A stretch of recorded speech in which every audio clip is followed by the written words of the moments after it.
दोस्तों, यदि हमारे शरीर को स्वस्थ रहना है तो हमें अपने वात, पित्त और कफ को बैलेंस में रखना होगा, क्योंकि वात, पित्त और कफ हमारे शरीर की नेचर तय करते हैं। ये हमारे शरीर को स्पीड देते हैं। और यदि मैं आयुर्वेद की बात करूं तो आयुर्वेद के अनुसार हमारे शरीर में हर बीमारी के पीछे वात, पित्त और कफ के इम्बैलेंस होना कारण होता है। यदि मैं अकेले वात से बात करूं तो वात से हमारे शरीर में 80 रोग होते हैं, और पित्त की बात करूं तो पित्त के 46 से लेकर 50 तक रोग होते हैं पित्त के।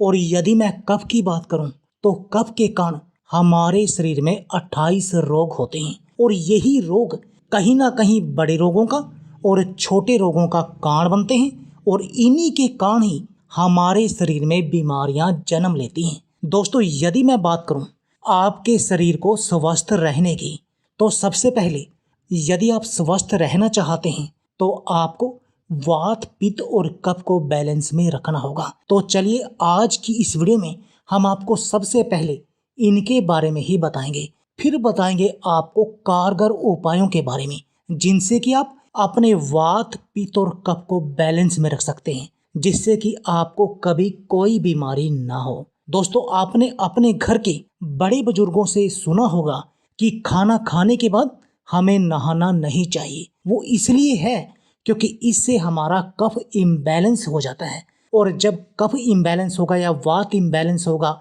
या पित्त इम्बैलेंस होगा तो हमारा शरीर बीमारियों की तरफ बढ़ना शुरू हो जाता है। यदि मैं बात करूं कि आपको पता कैसे चले कि आपके शरीर में वात की कोई बीमारी है, तो दोस्तों, वात यानी कि वायु, वात रोग होने के कारण हमारे शरीर में वायु बढ़ जाती है, और जैसे गैस बढ़ती है, जिसके कारण हमारे शरीर में बहुत अधिक बीमारियां हो जाती हैं। दोस्तों, वैसे तो गैस का दर्द हमारे सिर्फ पेट में ही नहीं होता, बल्कि शरीर में कहीं भी गैस का दर्द हो सकता है। इससे आपके शरीर में दर्द होता रहता है, जिसको आप कभी मसल्स पेन बोलते हैं। दोस्तों, इससे आपके शरीर में बेचैनी रहती है वात बढ़ने के कारण। इससे आपको नींद अच्छी नहीं आती। इससे आपके शरीर के अंग सुन्न होने लग जाते हैं। इससे आपकी अंगों में रूखापन होता है। कभी कभी आपको लगता है ना जैसे सुई चुभी हो, वो भी वात के कारण ही होता है। इससे आपकी हड्डियों में ढीलापन हो जाता है। इससे हड्डियों का खिसकना शुरू हो जाता है। इससे आपको अंगों में कमजोरी महसूस होती है। इससे आपको कब्ज जैसी बीमारियां होती हैं। इससे जो सभी प्रकार के दर्द होते हैं हमें, वो वात के कारण ही होते हैं।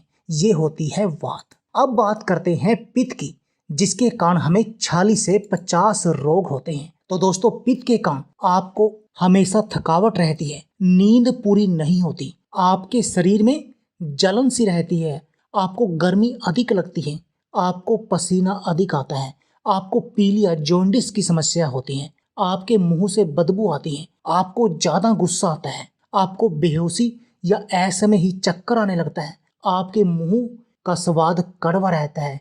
यदि आपको ये लक्षण दिखाई दें तो आप समझ लीजिए कि आपका पित्त दोष बढ़ा हुआ है। दोस्तों, यदि मैं कफ की बात करूं तो कफ में क्या होता है, इनका उल्टा होता है। कफ जैसे सर्दी जुकाम जैसी बीमारियां, पर ये इसमें सिर्फ सर्दी जुकाम ही नहीं होता, बल्कि इसमें आपको पूरा दिन सुस्ती और आलस आया रहता है, आपको नींद भी अधिक आती है। इससे आपका मोटापा बढ़ता है कफ के कारण। इससे सांस से जुड़ी बीमारियां बढ़ती हैं, खांसी जैसी बीमारियां। आंखों और नाक से गंदगी अधिक निकलती है। दोस्तों, इससे मल मूत्र और पसीने में चिपचिपापन होता है। यदि आपको ये लक्षण दिखाई दे तो आप समझ लीजिए कि आपको कफ दोष है। तो दोस्तों, आज की इस वीडियो में हम इन तीनों दोषों का ही आपको इलाज बताएंगे कि कैसे आप अपने घर पर इन तीनों दोषों को सही कर सकते हैं और अपने शरीर को बिल्कुल निरोगी बना सकते हैं। तो दोस्तों, इसमें जो सबसे पहली चीज है वह है दोस्तों चूना।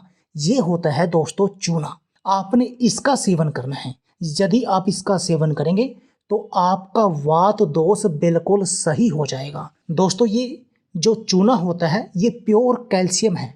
ये आपके शरीर की कैल्शियम की कमी को दूर करता है। और जो लोग कैल्शियम की कमी को दूर करने के लिए सप्लीमेंट का सहारा लेते हैं तो उनको सप्लीमेंट की जगह है इस चूने का प्रयोग करना चाहिए, क्योंकि ये चूना उनकी उन सभी कमी को दूर करता है। और इस चूने से इसके अलावा भी बहुत सारे फायदे हैं। ये आपके वात दोषों को दूर करता है। दोस्तों ये आपकी हड्डियों और दांतों के लिए बेहद अधिक फायदेमंद है, क्योंकि हमारी हड्डियां और दांत 90% उनका जो सिस्टम होता है वो कैल्शियम से चलता है। कैल्शियम से ही उनको मजबूती मिलती है। ये आपके चूना आपके दिमाग को तेज करता है, शरीर में दर्द को दूर करता है। दोस्तों इससे अगर आप बच्चों को खिलाते हैं तो बच्चों की लंबाई तेजी से बढ़ती है। ये दिल की बीमारियों को दूर करता है, आपके शरीर की इम्यूनिटी को बढ़ाता है। और यदि मैं बात करूं कि आपको चूना कितना खाना चाहिए, तो आपको सिर्फ गेहूं के दाने के बराबर ही चूने का सेवन करना चाहिए। आप चूने को पानी में मिलाकर खा सकते हैं, दही में मिलाकर खा सकते हैं, अनार के जूस के साथ इसका सेवन कर सकते हैं, गन्ने के रस के साथ इसका सेवन कर सकते हैं। यदि आपको कुछ भी ना मिले तो आप पानी में मिलाकर इसका सेवन कर लीजिए। और आप इसको दिन में किसी भी समय इस चूने का सेवन कर सकते हैं। दोस्तों इससे आपको बहुत अधिक फायदे मिलेंगे। और जो प्रेग्नेंट लेडी है उनको तो इसका सेवन जरूर करना चाहिए, क्योंकि चूने का सेवन करने से उनकी नॉर्मल डिलीवरी होगी और उनका जो बच्चा होगा ना वो भी जीनियस पैदा होगा। यदि आपको स्पर्म काउंट की समस्या है तब भी आपको चूने का सेवन करना चाहिए, क्योंकि इससे आपका स्पर्म काउंट बढ़ेगा और वो अच्छा भी होगा। तो दोस्तों चूना आपके सभी तरह के वात दोषों का इलाज करता है। अब दूसरी बात आती है, दूसरी चीज है दोस्तों दालचीनी।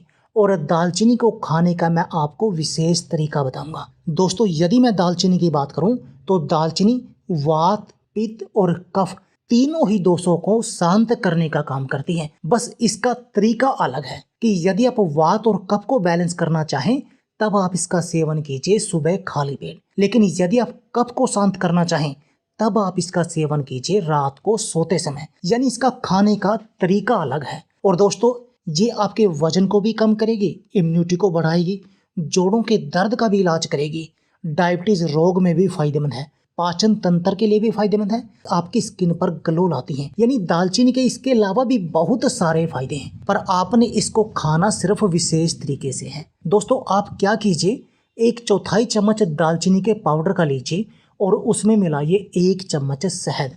आप उसको हथेली पर रखकर सेवन कर सकते हैं। उसको अच्छी तरह से मिक्स कर जीभ की सहायता से चाट लीजिए, या आप किसी कटोरी में भी ऐसा कर सकते हैं। ये हो गया दालचीनी के सेवन का बेस्ट तरीका। दालचीनी का पानी भी बना सकते हैं। आप दालचीनी के एक स्टिक को 1 गिलास पानी में उबालिए और जब वह पानी उबल जाए आप उसका सेवन कीजिए शहद के साथ मिलाकर। इससे आपको टेस्ट भी आएगा और दालचीनी के पूरे फायदे भी मिलेंगे। आप इन दोनों तरीकों में से किसी भी तरीके से दालचीनी का सेवन कर सकते हैं। ये आपके वात, पित्त और कफ को बैलेंस करने का काम करेगी। यदि मैं कफ दोष की बात करूं तो कफ के लिए आपको अजवाइन का सेवन करना चाहिए। या तो आप रात को सोते समय दालचीनी का सेवन कीजिए, और दोनों का सेवन भी कर सकते हैं, दालचीनी का भी और अजवाइन का भी। आपने बस अजवाइन का 1/4 चम्मच लेना है दोस्तों। और वो कब लेना है, जब भी आप खाना खाएं, तीनों टाइम जब भी आप खाना खाएं तो आपने थोड़ी सी 1/4 चम्मच, एक चुटकी अजवाइन के खाना खाने के बाद आपने फाकी लेनी है हल्के गुनगुने पानी के साथ। बस आपने ऐसा करना है, इससे आपका कफ दोष दूर हो जाएगा। और दोस्तों यदि आपका शरीर के वात, पित्त और कफ बैलेंस में रहेंगे तब आपको कभी कोई बीमारी नहीं होगी, क्योंकि आयुर्वेद के अनुसार हमारे शरीर की बीमारियों का कारण वात, पित्त और कफ का इम्बैलेंस होना ही है। तो दोस्तों आप भी अपनी इस वात, पित्त और कफ की समस्या को दूर कीजिए और अपने शरीर को बिल्कुल निरोगी बना दीजिए। तो दोस्तों यदि आपको हमारी वीडियो अच्छी लगे तो प्लीज़ लाइक और शेयर जरूर कीजिए। इसके साथ में आप हमारे चैनल को भी सब्सक्राइब कीजिए और सब्सक्राइबर बटन के साथ जो बेल का आइकॉन है उसको भी दबा दीजिए, ताकि आपको हमारी सभी आने वाली वीडियो की नोटिफिकेशन आती रहे। धन्यवाद दोस्तों।